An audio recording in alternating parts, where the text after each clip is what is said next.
Ladies and gentlemen, Madame Monsieur, welcome on the channel of LVA. My name is LVA and today I'm going to present you part 2 after replay cast we have seen last time.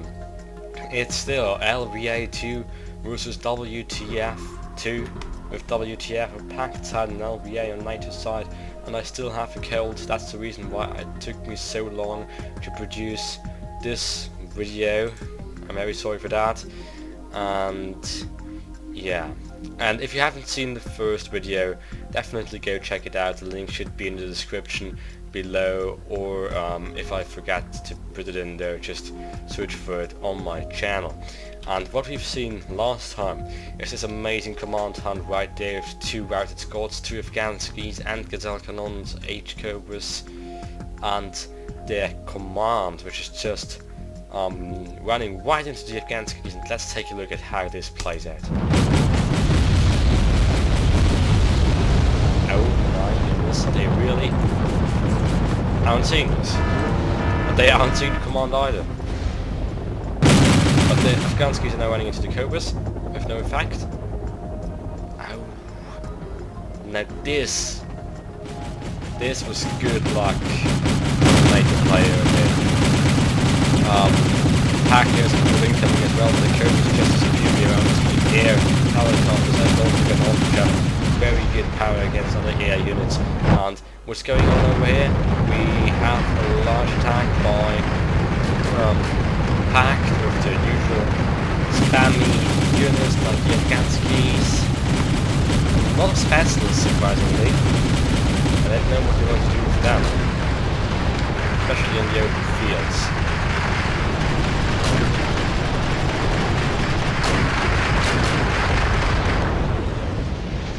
I want the MLRS incoming, but it isn't very directed, so it's very spread out over the open, and so it didn't really hit anything that matters, especially in the economy game mode. What happens on the rest of the battlefield? Nothing, to be exact. Pact is still denying. Foxtrot has a very good position in Gulf, has a very good position in Echo Tower. NATO still has a lot of units to defend Echo. Not a whole lot, but still enough. The main forces of Pact are just a lot of motor strike in this forest, and over there they can't do much about the command in this forest. Pact is very well, has a very good defense during that. And yeah, where's the command lead? No, it's over there. Let's go back to this fight. Yeah, the command's over there. Had to retreat out of phone call when you don't need it. Had to retreat out of the zone, not out of the zone, out of the forest, and the Spetsnaz over there could be defeated by the patterns. That was unsurprising.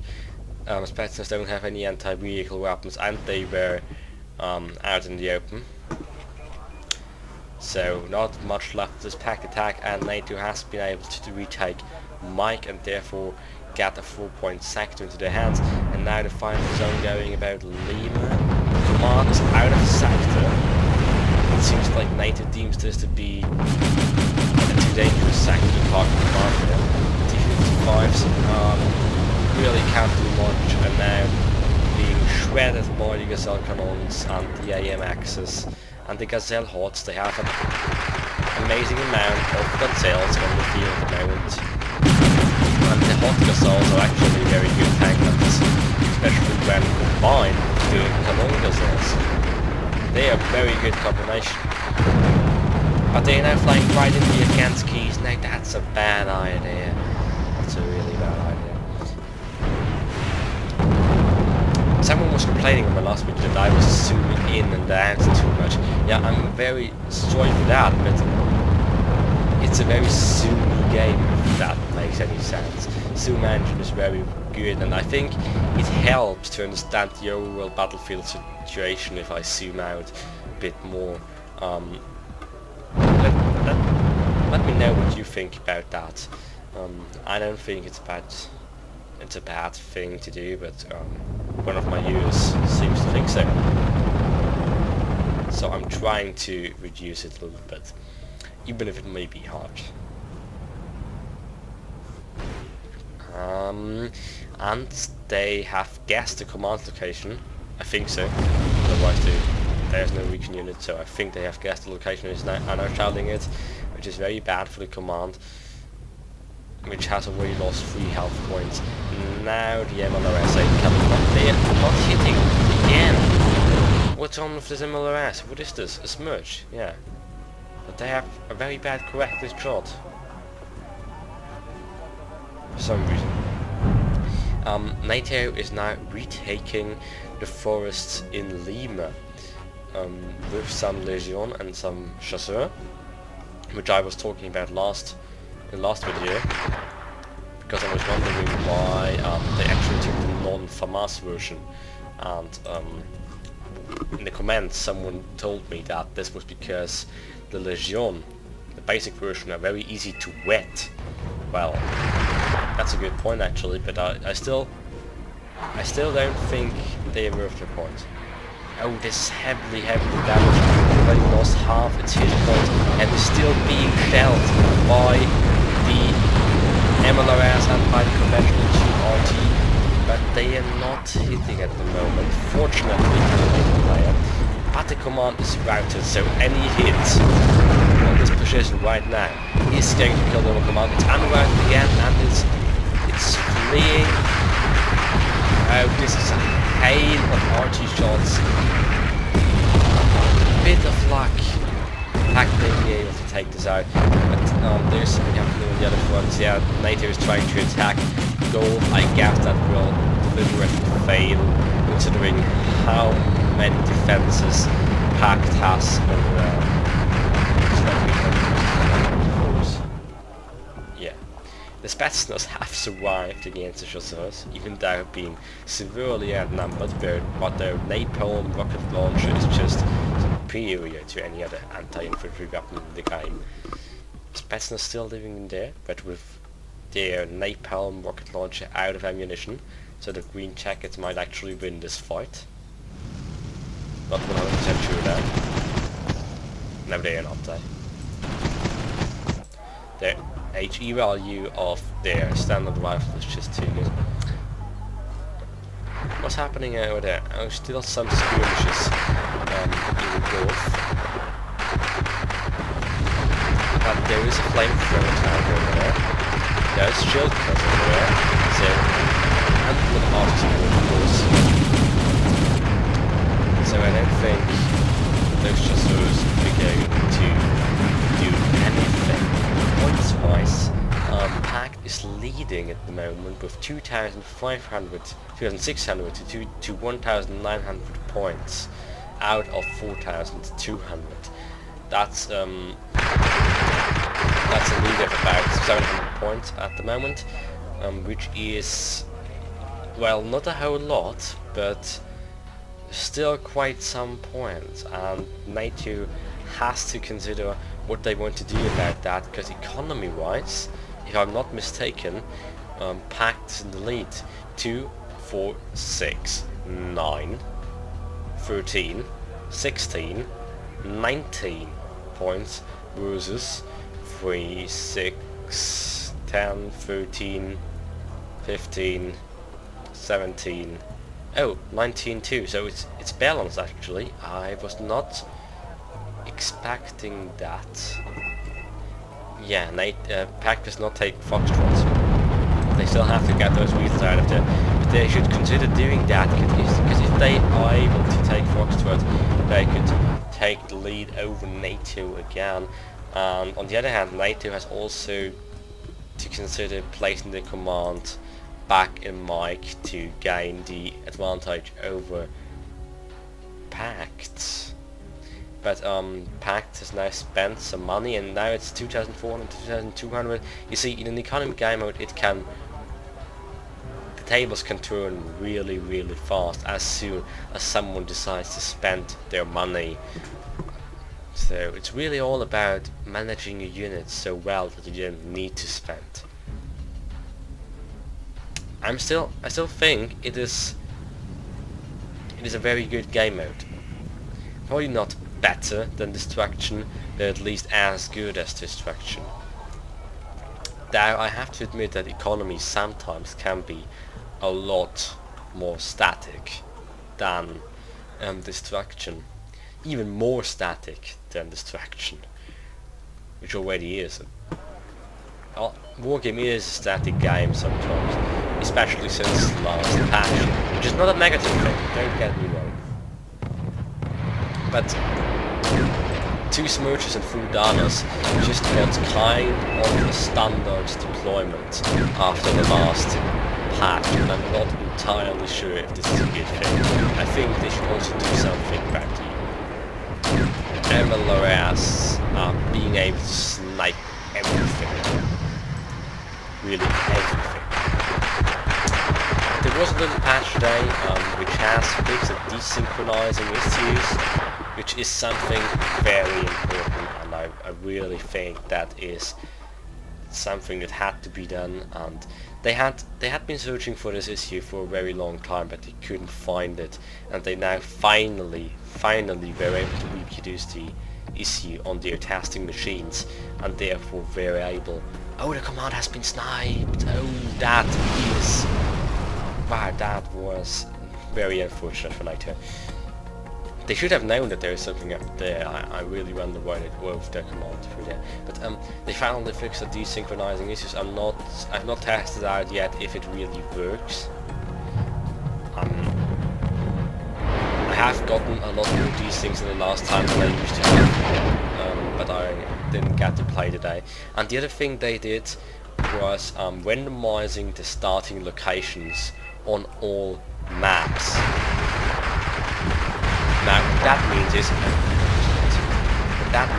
that you can now start on either side, regardless if you're NATO or PAC, and that is also something very important in my opinion, because some of the maps, especially Dual Field and Hammerhead, are not very balanced.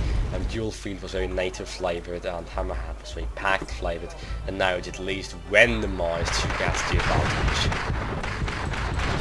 REP from us on the open field, and it's now 2,800 to 2,700 points, a slight lead for NATO, but they keep spending a little bit, and therefore it's just turning around all the time. Those are already, it's only counting points to go until NATO wins. And it's a very, very close match at the moment. NATO now 100 points in the lead. Oh goodness. But PAC is now spending, and now they have 300 points in the lead. 400 points in the lead. Economy can be really amazing at times. Little skirmishes over here. Little skirmishes over there, but they have now managed to at least push the command out of Echo. Very important for PAC, because this is a 4-point sector. So PAC should now have the advantage. Now they have retaken Mike, so they don't have the advantage anymore. But at least that was something very important. A very important thing to do. The command is slightly damaged. Of course, the T-62 hadn't survived. There are 4 AMXs, and they made AGS, Dragons, Martyrs, and all that kind of stuff. A lot of AMXs actually. You see them a lot in the last patch since their price of the truck from 100 to 80. A lot of BMPs as well. Why they are unloading right there is beautiful. But yeah. Because just reloaded it to everything. Heavily damaged most lucky. Unless you'll know about it. So, and I get the idea behind buying the shield from Mars, but I still don't think it's a good idea in my opinion. In my opinion. Of course, everyone plays this game differently.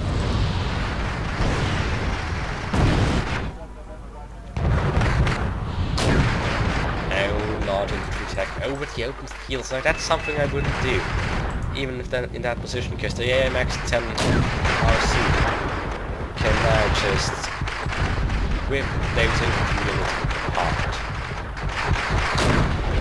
Ease. Spyros versus Facilius. Obviously at the moment it's little skirmishes, which is very typical for economy game mode in that phase of the game. It's 3,400 to 3,100 points. Now, that is getting close. Have I been coming? Because in economy, in the end game, it can often turn out to be just a war of numbers. You can see on the right side here. It's now 3,500 out of 3,800 for NATO. Pack is still 300 points behind, and I don't think they can do a lot about that. I mean, look at it. They didn't have the chance to actually deny NATO a sector now, or force them to spend. They simply can't. So I think, even though it is a very close game, NATO might win that. Unless Pact is able to push somewhere that hard that NATO is actually forced to buy something. Now, a very interesting tactic just come to mind would be doing a helicopter spam right now in order to force them to buy anti-air. But if I were a Pact, I probably wouldn't do that. That's just a crazy idea of mine. 90% of the points. No, Pact, that's not going to be good for you. WTF.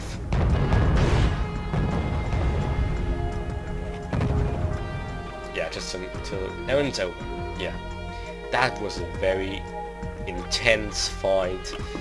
Very well played, WTF. That was just 300 points, deciding between victory and defeat here. I mean, technically it's a draw, but as this is a tournament, draws actually don't count. It's just who got the most point wins. So yeah, this is from the Clash of Clans tournament, as I mentioned on the first part of the video. Bracket is linked in the first part of the video. I might also link it in the description of this video. Now let's take a look at the KD, because so if this were a destruction game, it would be 4,800 to 4,700. So you see, even if that was a destruction game, it would still be very, very close. Interesting to see that even destruction, that would be very close. Okay, thank you very much for watching. I hope you enjoyed. And please, as always, feel free to rate, comment, and of course subscribe. See you on the next one. Rien ne va plus.